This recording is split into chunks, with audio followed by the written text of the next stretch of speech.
In training at the Sober Realty Training Centre, the atmosphere at London Colney this week carries the kind of desperate urgency and fierce collective determination that only the most critical moments of the most important seasons can generate.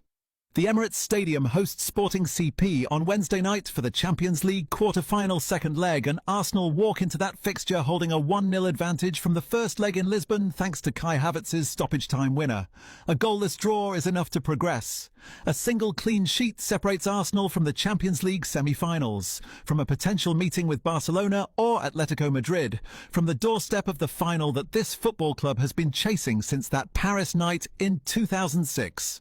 But the past 2 weeks have tested this Arsenal squad in ways that have exposed genuine vulnerability and generated genuine concern, and arriving at Wednesday's second leg on the back of a 2-1 Premier League defeat to Bournemouth at the Emirates on Saturday is not the preparation that anyone associated with this club would have chosen. 3 losses in 4 matches either side of the international break.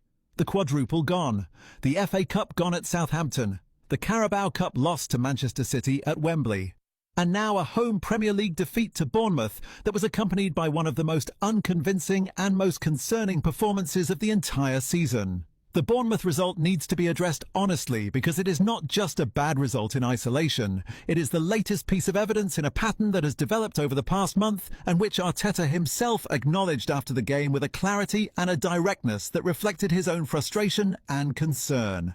Martin Zubimendi produced arguably his worst performance in an Arsenal shirt against Bournemouth, struggling to impose himself on a game where his usual composure and tempo control were almost entirely absent. Kai Havertz and Gabriel Martinelli both started and both failed to produce the quality required in key moments. And the overall shape and the overall intensity of the performance fell well below the standard that this squad has set throughout the majority of this extraordinary season. Arteta described the need for everyone to stand up and embrace the challenge heading into the most important week remaining in the season. He spoke with a rawness and an urgency about needing everybody fit and available, and about the players who are absent being really big, important people that the team needs immediately. Those words were not the composed and measured language of a manager who is comfortable with the current situation. They were the words of a man who knows his team is not operating at the level required and who needs the players he trusts most to be available for the 2 enormous tests that Wednesday and Sunday represent. Let us go through the injury picture in detail because understanding exactly who is available for Wednesday is the most important piece of information Arsenal supporters need right now. Martin Odegaard picked up a niggle during the first leg win over Sporting in Lisbon, having been substituted in the 70th minute, and that injury kept him out of the Bournemouth squad entirely at the weekend.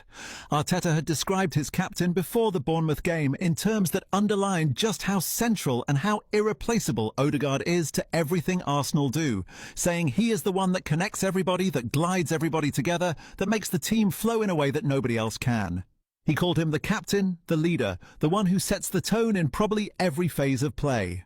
Those words carry even more weight when you watch Arsenal without him and see how clearly and how immediately his absence affects the team's ability to function at its best. The positive news is that Arteta does not believe this latest setback will keep Odegaard out for long, and Wednesday's second leg and Sunday's Manchester City clash are both identified as potential return dates that the captain is targeting. Whether he is risked for Wednesday given the proximity of the City game will be one of the most fascinating and most consequential selection decisions of the entire season. Bukayo Saka's situation is the one generating the most genuine anxiety around the club right now.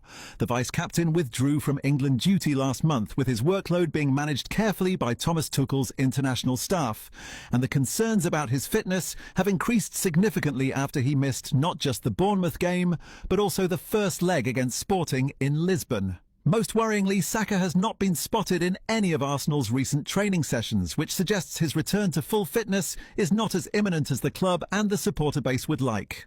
Arteta was asked directly about Saka after the Bournemouth defeat and simply said, "We need everything and we need them immediately," which is the kind of response that confirms the absence is a real problem while carefully avoiding any specific commitment about timing.